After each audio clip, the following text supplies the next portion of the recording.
பிரியமானவர்களே, மறுபடியுமாக உங்களை இந்த நிகழ்ச்சியில் சந்திப்பதில் அதிக மகிழ்ச்சி. இந்த அருட்பணி அறைகூவல் நிகழ்ச்சி என்பது மிஷினரி ஊழியத்தையே மையமாக வைத்து, குறிப்பாக மாற்று கலாச்சார ஊழியம், சுவிசேஷ ஊழியம் என்பது வேற.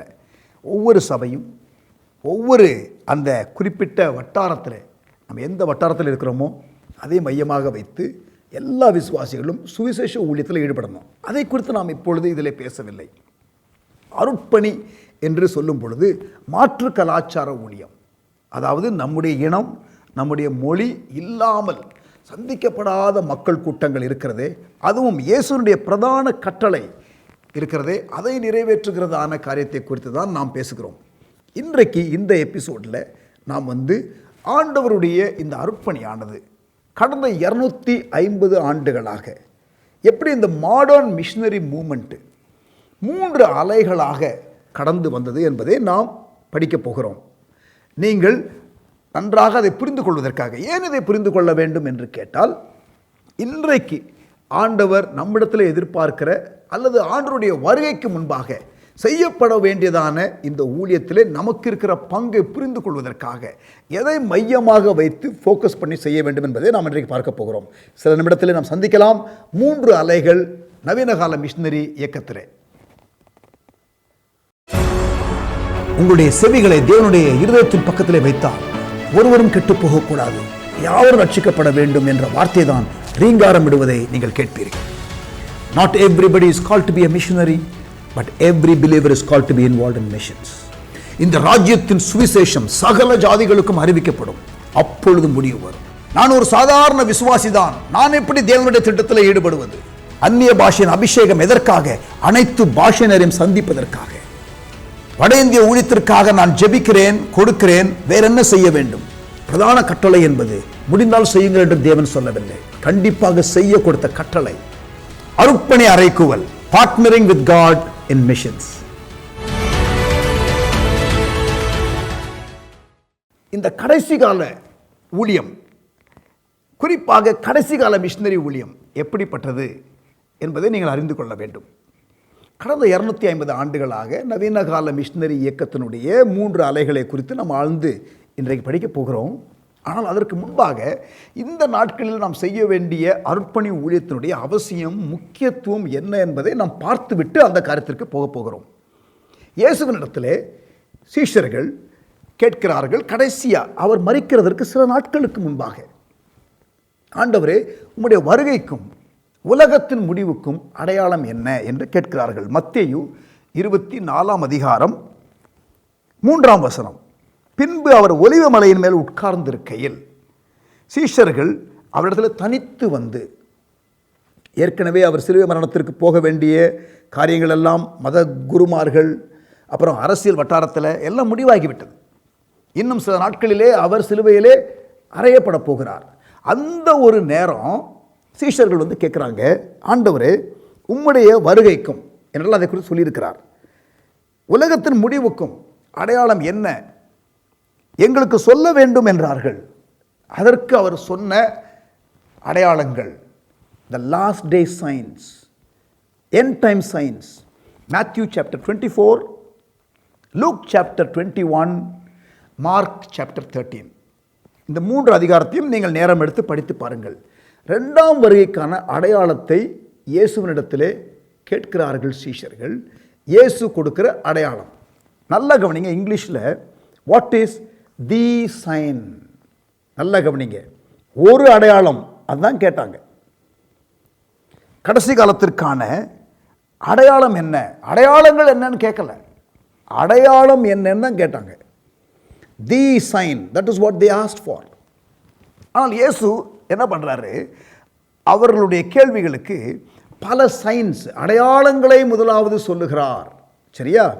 அப்புறம் அடையாளங்கள் எல்லாம் சொல்லிவிட்டு கடைசியாக அவர் சொல்கிறாரு, ராஜ்யத்தினுடைய இந்த சுவிசேஷம் சகல ஜனங்களுக்கும் ஜாதிகளுக்கும் அறிவிக்கப்படும், அப்போது முடிவு வரும். அவங்க கேட்ட கேள்விக்கு இப்போ தான் ஆன்சர் வருது. They ask for the sign and this is the sign. மத்தேயு 24 அதிகாரம் 14 வசனம். இந்த கடைசி கால அடையாளங்கள், இயேசுனுடைய வருகை குறித்து உள்ளதான போதனைகள், இதை குறித்து பல குழப்பங்கள் இருந்து கொண்டே வருகிறது. பல கருத்துக்களை பலர் சொல்லுகிறதுனாலும் வெளிப்படுத்தின விசேஷம் எடுத்து பார்த்தால் அது எல்லாம் அடையாளங்களாக, தரிசனங்களாக இல்லையா, குத்துவிளக்கு, முத்திரை, குதிரை இதெல்லாம் இருக்கிறதுனால கன்ஃபியூஸ் ஆயிடுறாங்க. எல்லாம் சிம்பாலிக்காக இருக்கிறதுனால. வெளிப்படுத்தின விசேஷம் மட்டுமல்ல, தானியேல் தீர்க்கதரிசன புஸ்தகத்திலும் கடைசி காலத்திற்கான அடையாளங்கள் இருக்கிறது. அதுவும் தரிசனமாக இருக்கிறபடினால, அதுவும் சிம்பாலிக்காக இருக்கிறபடினால பல குழப்பங்கள் இருக்குது. அதனால் என்ன பண்ணுறாங்க எல்லாருமே, இந்த கடைசி காலத்தை குறித்து பேசினாலே அதை குறித்து ஒரு பயம், ஒரு அச்சம், ஒரு ஃபோபியா. வேண்டாம், அதை பற்றி பேச வேண்டாம். என் டைமை குறித்து ஒரு ஃபோபியா. இன்னொன்று, என் டைமை குறித்து எப்பொழுதுமே அதையே பேசுறது. Revelation mania or revelation phobia, ரெண்டு எக்ஸ்ட்ரீமு. இவங்க என்ன தெரியுமா, யார் தீர்க்கதரிசனம் சொல்கிறா, யார் இயேசு எப்போ வருவான்னு சொல்கிறா, இதையே கேட்டுக்கிட்டு 10 பேர்கிட்ட போய் கேட்டுக்கிட்டு 11வது ஆள்கிட்ட போய் கன்ஃபர்மேஷனுக்கு காத்துக்கிட்டு இருந்து இந்த மாதிரி காரியங்கள் நிறையா இருக்குது. ரெண்டு எக்ஸ்ட்ரீம். தயவுசெய்து பிரியமானவர்களே நல்லா கவனிங்க. கடைசி காலத்தை குறித்து பர்டிகுலராக இந்த ஓவராக தீர்க்க தரிசனத்தை நம்பி கொண்டிருக்கிறவர்கள் உங்களுக்கும் சொல்லுகிறேன், வசனத்திலே இயேசு தான் கிரேட்டஸ்ட் ப்ராஃபட். அவர் ஸ்கிரிப்சரில் ஹீ ஹேஸ் ப்ராஃபஸைட். இயேசுடைய முதலாம் வருகை குறித்து பைபிளில் நல்லா கவனிங்க, முதலாம் வருகையை குறித்து சொல்லப்பட்ட அத்தனை தீர்க்க தரிசன வார்த்தைகளும் துல்லியமாக நிறைவேறியிருக்கிறது. Exactly fulfilled every prophecy concerning the first coming of Jesus. And now that same Bible is giving you clear lead and signs. ரொம்ப தெளிவா இரண்டாம் வருகைக்கான அடையாளங்களை வேதம் சொல்லுகிறது. Therefore the prophetic scriptures, தீர்க்க தரிசன வசனங்கள், நன்றாக புரிந்து கொள்ளுங்கள். தீர்க்க தரிசனங்கள் என்பது நல்லது, அவசியம். ஆனால் தீர்க்க தரிசன வசனங்கள் இருக்கிறதே, அதற்கு நம்ம முக்கியத்துவம் கொடுக்க வேண்டும். ஒரு வசனத்தை உங்களுக்கு நான் மேற்கோள் காட்ட விரும்புகிறேன். 2 பேதுரு 1ஆம் அதிகாரம் 19ஆம் வசனம். இது யார் சொல்றது, யார் எழுதுறது? பேதுரு எழுதுகிறார். Peter is writing. நல்லா கவனிங்க, பேதுரு எழுதுகிறார். அவர் சொல்லுகிறார், மருவ மலையில், மத்தேயு 17ஆம் அதிகாரத்தில் பேதுரு, யாக்கோபு, யோவான் அந்த மருவ மலையில் ஆண்டவர் இயேசுவோடு கூட இருந்தாங்க தெரியுமா, அந்த அனுபவத்தை ஷேர் பண்ணுறாரு 2 பேதுரு 1ஆம் அதிகாரத்தில். அதை சொல்லிட்டு அவர் சொல்கிறத கவனிங்க. 19ஆம் வசனம், அதிக உறுதியான தீர்க்க தரிசன வசனமும் நமக்கு உண்டு. எங்களுடைய அனுபவங்க இது.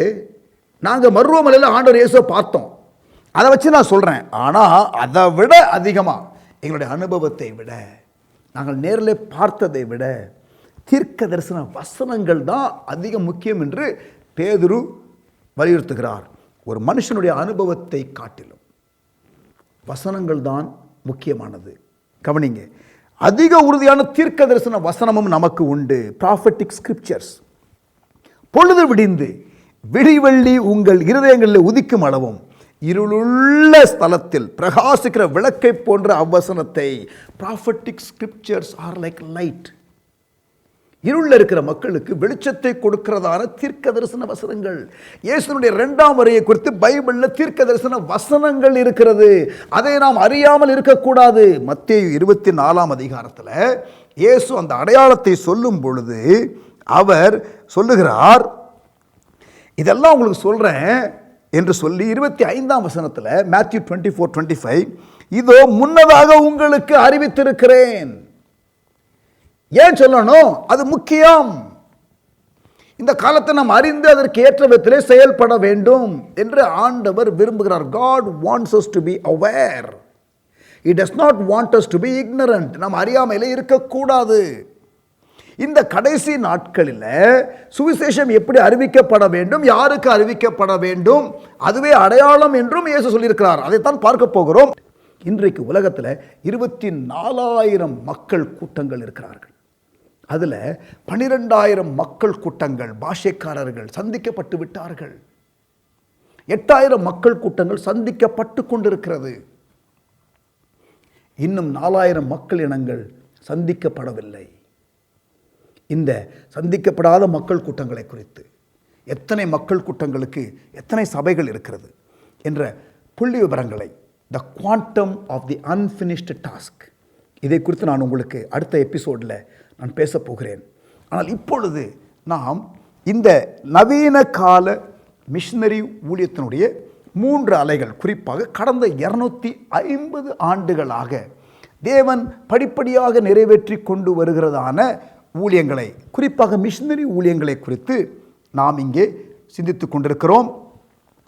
முதலாவது, அதாவது போன எபிசோடில் உங்களுக்கு கடந்த 2000 ஆண்டு எப்படி மகிமையான சுவிசேஷ ஊழியம் பரவிக்கொண்டே வந்தது என்று நாம் பார்த்தோம்.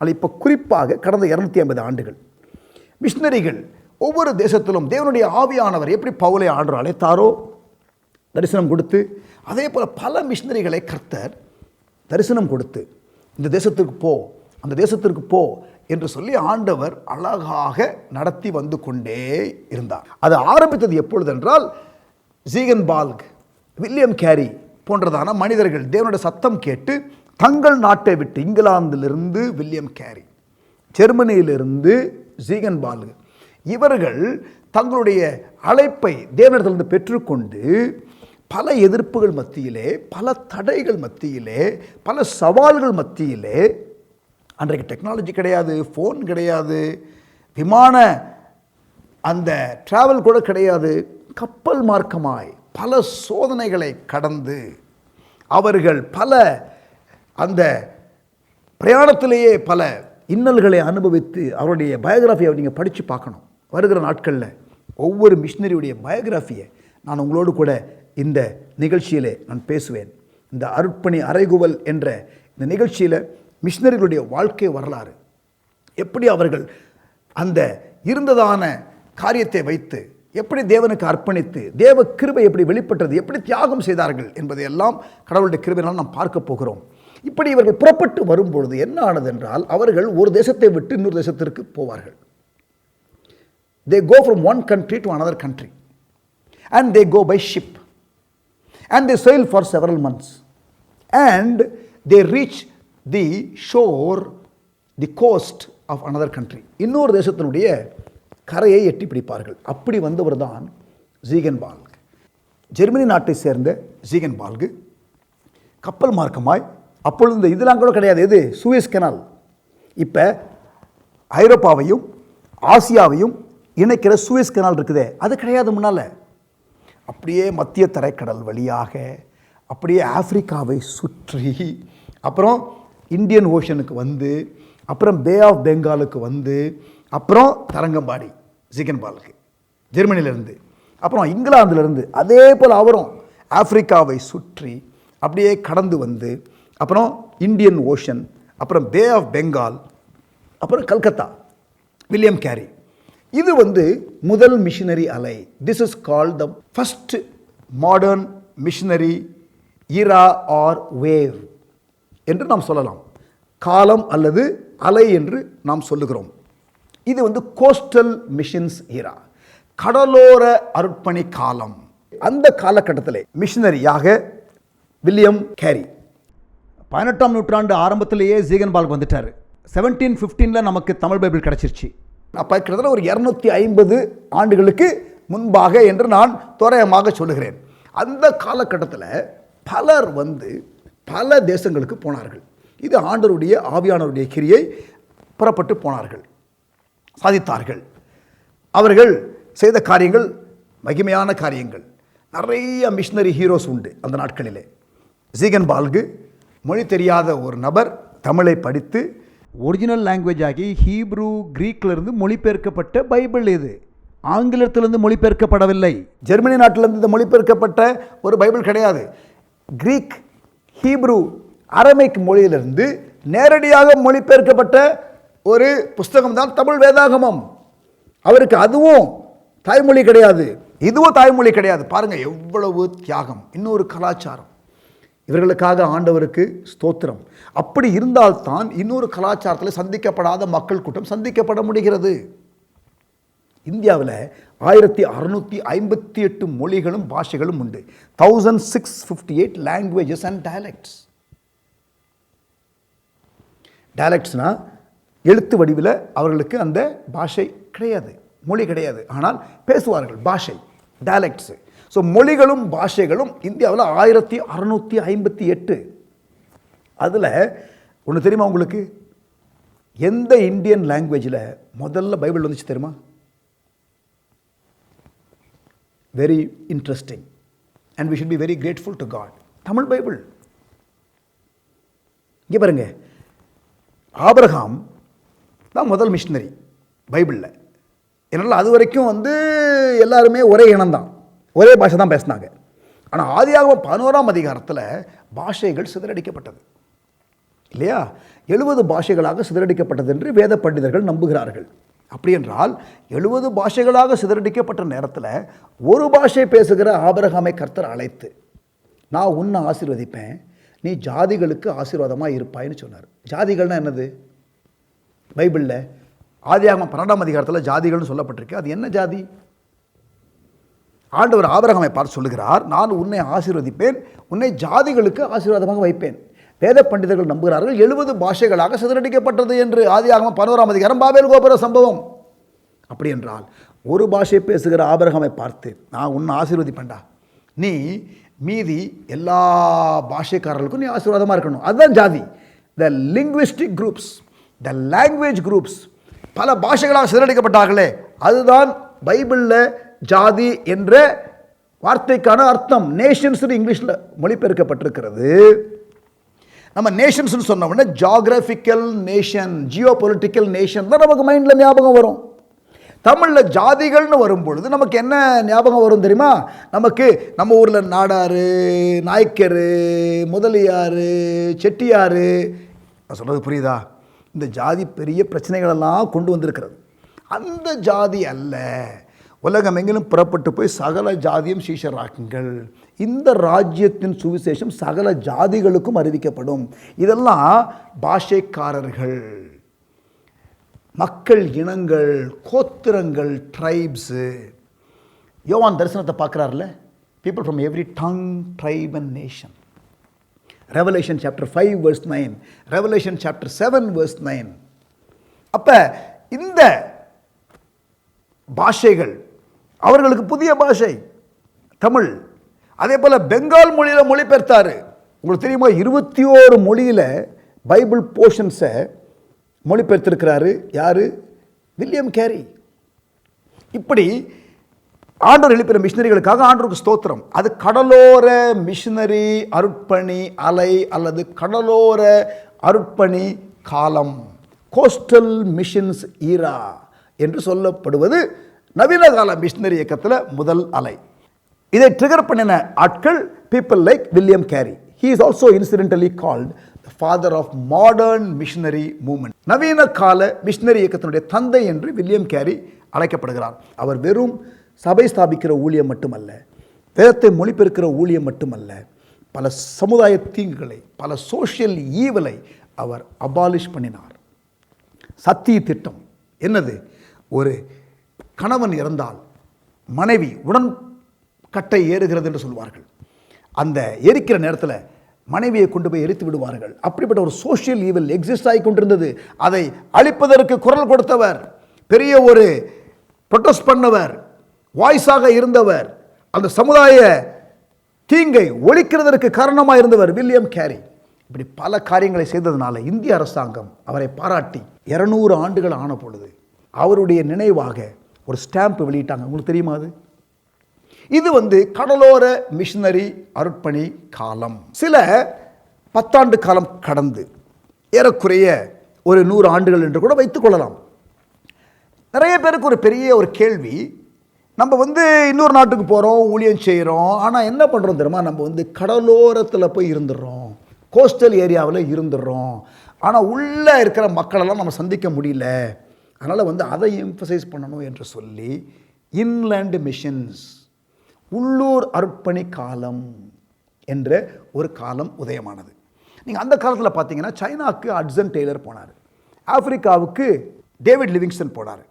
Sudhan interior mission, Africa inland mission, China inland mission. அந்த ஊழியத்தினுடைய ஸ்தாபனத்தினுடைய பெயர்களே இன்லேண்ட், இன்டீரியர் என்ற வார்த்தைகள் அதிகமாக இருக்கிறத நீங்கள் பார்ப்பீர்கள். அது 2வது மிஷினரி அலை, த செகண்ட் மிஷினரி வேவ் என்று நாம் அதை அழைக்கிறோம். மிஷினரி ஊழியத்தை குறித்து புஸ்தகங்களை, ஆய்வுகளை எழுதினவர்கள் இந்த வார்த்தையை கொடுத்திருக்கிறார்கள். உங்களுக்கு புரிகிறதற்காக நான் ரொம்ப லேசாக உங்களுக்கு சொல்கிறேன். முதல் அலை என்ன? கோஸ்டல் மிஷன்ஸ், கடலோர அருட்பணி காலம். ரெண்டாவது என்ன? உள்நாட்டு அருட்பணி காலம். டேவிட் லிவிங்ஸ்டனை குறித்து அதிகமாக பேசலாம். அவர் ஆப்பிரிக்காவிலே ஒரு டாக்டராக பணியாற்றினார். உள்ளூரில் போயிட்டு அவர் பணியாற்றினார். பல கஷ்டங்கள், பல பாடுகள். ஜாம்பியாவுக்கு கடவுளுடைய கிருபையினால் ஒரு 10 ஆண்டுகளுக்கு முன்பதாக நான் போயிருந்தேன் ஊழியத்திற்காக. அங்கே தான் டேவிட் லிவிங்ஸ்டன் மரித்தார் என்று சொல்லப்பட்டதுனாலே நான் ஆசையோடு பார்க்க போனேன். அப்பொழுது கொஞ்சம் தூரம் தான் சொன்னாங்க, ஆனால் கூட்டு போங்கன்னு கேட்டேன். அங்கே போகும் பொழுது நல்லா யோசிச்சு பாருங்கள், இதெல்லாம் 150 வருஷத்துக்கு முன்னால் நடந்த சம்பவம். ஆனால் இப்போ போய் பார்க்கும் பொழுது இன்றைக்குங்க ஜாம்பியாவில் இந்த டேவிட் லிவிங்ஸ்டனுடைய கல்லறை இருக்குது. அந்த ஊருக்கு போகிறேன், கரண்ட் இல்லை. Even today there is no electricity. Imagine அவருடைய காலத்தில் எப்படி இருந்திருக்கும். ஆனால் புறப்பட்டு போனார்கள். அவருடைய இருதயம் மட்டும் அங்கே அடக்கம் பண்ணப்பட்டிருக்கிறது. அவர் மரிக்கிற ஸ்டேஜில் வரும் பொழுது இங்கிலாந்தில் அந்த அரச குடும்பம் சொல்லிச்சு, அவர் மரித்தால் இங்கே தான் அடக்கம் பண்ண கொண்டு வந்துருங்கன்னு. இவர் சொன்னார், ஆப்பிரிக்காவில் தான் அடக்கம் பண்ணணும், கண்டிப்பாக என்னை கொண்டு போனீங்கன்னா என்னுடைய இருதயத்தை மட்டும் இங்கே அடக்கம் பண்ணிடுங்க, என் பாடியை கொண்டு போயிருங்கன்னு. அதே போல் டேவிட் லிவிங்ஸ்டனுடைய இருதயம் எங்கே அடக்கம் பண்ணப்பட்டது தெரியுமா? ஆப்பிரிக்காவில். அந்த இடத்துக்கு போனேன். அது உள்நாட்டு மிஷினரி அருட்பணி காலம். மூன்றாவதாக 1974, நல்லா கவனிங்க, 1974, 45 ஆண்டுகளுக்கு முன்பதாக பில்லி கிராம் உலகத்தை சுவிசேஷமயமாக்குவது எப்படி, how to reach the entire world evangelisation Congress என்று சொல்லி லூசான் என்ற ஒரு இடத்துல சுவிட்சர்லாண்டில் உலகத்தில் உள்ள எல்லா சுவிசேஷகர்கள் ஊழியர்களை ஒன்று கூட்டி சேர்த்தார். ஆனால் இந்தியாவிலிருந்து கூட நிறைய ஊழியர்கள் புறப்பட்டு போனார்கள். அங்கே எல்லாரும் கூடியிருக்கிற இடத்துல நான் இப்போ மூன்றாவது சொல்ல போகிறேன் தெரியுமா? இதுதான் முக்கியமான காரியம். நம்ம இன்னும் நல்லா புரிந்து கொள்ளணும். அடுத்த செஷனில் சந்திக்கப்படாத மக்கள் கூட்டங்கள் எத்தனை இருக்குதுங்கிறத நான் சொல்ல போகிறேன் இல்லையா? அந்த காரியத்தோடு இதை நான் சேர்த்து சொல்லுவேன். ஆனால் இப்பொழுது அதை சற்று நான் உங்களுக்கு சொல்லிவிட்டு நான் ஜெபிக்க போகிறேன். நல்லா கவனிங்க. இந்த நவீன கால மிஷினரி இயக்கம் 2 அலைகளை பார்த்து விட்டோம். இந்த மூன்றாவது அலை என்ன தெரியுமா? இந்த 1974 அந்த பில்லி கிராம் கூட்டின லூசான் காங்கிரஸில் அந்த உலகத்தில் உள்ள எல்லா ஊழியர்களும் கூடியிருக்கிற நேரத்தில் எல்லா கண்ட்ரிலையுமே காஸ்பல் சொல்லப்பட்டு ஆகிவிட்டது. எல்லா கண்ட்ரிலையுமே சபை இருந்தது. எல்லாரும் சொன்ன ஒரு காரியம் தெரியுமா? மிஷினரிஸ் கோ ஹோம், உள்நாட்டு ஊழியர்களே பார்த்து கொள்வார்கள் என்று எல்லாரும் கோஷம் போட்ட ஒரு காலம். அந்த கூட்டத்தில் ரால்ஃப் வின்டர் என்ற ஒரு தேவனுடைய மனுஷன் அங்கே ஒரு பேப்பர் ப்ரெசென்ட் பண்ணார். பல நாட்கள் நடந்த அந்த கன்சல்டேஷன் கான்ஃபரன்ஸில், இன்றைக்கு தான் மிஷினரிகள் அதிகமாக தேவை. உலகத்தில் அநேக சந்திக்கப்படாத மக்கள் கூட்டங்கள். இயேசுனுடைய பிரதான கட்டளை எல்லா கண்ட்ரிக்கு போங்க என்பது கிடையாது. எல்லா பாஷைக்காரர்கள், எல்லா கோத்திரங்கள், எல்லா மக்கள் இனங்கள் சந்திக்கப்பட வேண்டும். அதுதான் பிரதான கட்டளை. இன்றைக்கு மிஷினரிகள் தேவை. இன்றைக்கு உலகத்தில் அநேக சந்திக்கப்படாத மக்கள் கூட்டங்கள் இருக்கிறார்கள் என்று ஆய்வுகளை பிரசன்ட் பண்ணார். இன்றைக்கு உலகத்தில் 4000 மக்கள் கூட்டங்கள் சந்திக்கப்படாமல் இருக்கிறது. 8000 மக்கள் கூட்டங்கள் சந்திக்கப்பட்டு கொண்டிருக்கிறது. 12000 மக்கள் கூட்டங்கள் சந்திக்கப்பட்டு ஆகிவிட்டது. சந்திக்கப்பட்டு ஆகிவிட்டது என்றால் என்ன? சந்திக்கப்பட்டு கொண்டிருக்கிறது என்றால் என்ன? சந்திக்கப்பட வேண்டும் என்றால் என்ன? எத்தனை மக்கள் கூட்டங்கள் இருக்கிறார்கள்? எத்தனை சபைகள் இருக்கிறது? நமக்கு முன்பாக இருக்கிற அந்த கடைசி கால அர்ப்பணியினுடைய அந்த அளவு என்ன என்பதை அடுத்த நிகழ்ச்சியிலே நாம் அதிக விவரமாக நாம் பார்க்க போகிறோம். ஆனால் இயேசு சொன்னார், இந்த கடைசி அடையாளம் அவருடைய வருகைக்கு முன்பாக இந்த ராஜ்யத்தின் சுவிசேஷம் சகல ஜாதிகளுக்கும் அறிவிக்கப்படும், அப்பொழுது முடிவு வரும் என்று சொன்னார். அந்த மகிமையான காலத்தில் நாம் இருக்கிறோம். இந்த லாஸ்ட் அடையாளம் இயேசுனுடைய வருகைக்கு, அந்த அடையாளத்தை நிறைவேற்றுகிற ஒரு பாக்கியம் உங்களுக்கும் எனக்கும் ஆண்டவர் கொடுத்திருக்கிறார்.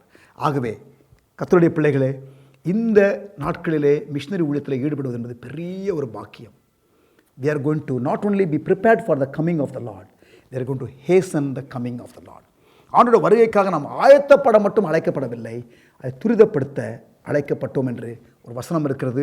அதை உங்களுக்கு நான் மேற்கோள் காட்டி நான் உங்களோடு கூட அடுத்த செஷனில் நான் பேசுவேன். இன்றைக்கு கர்த்தர் நம்மோடு பேசினாரா? கர்த்தர் எழுப்பின மிஷினரிகளுக்காக ஆண்டவருக்கு ஸ்தோத்திரம். ஆமென். இன்றைக்கும் எழுப்பிக் கொண்டிருக்கிற மிஷினரிகளுக்காக ஆண்டவருக்கு ஸ்தோத்திரம். இந்த கடைசி கால ஊழியம் நிறைவேற்றி முடிக்கப்பட போகிறது. அதில் உங்களுக்கு ஒரு பங்கு உண்டு, எனக்கு ஒரு பங்கு உண்டு. ஜெபிக்கலாமா? நல்ல தகப்பனே, எங்களோடு பேசின வார்த்தைகளுக்காக ஸ்தோத்திரம்.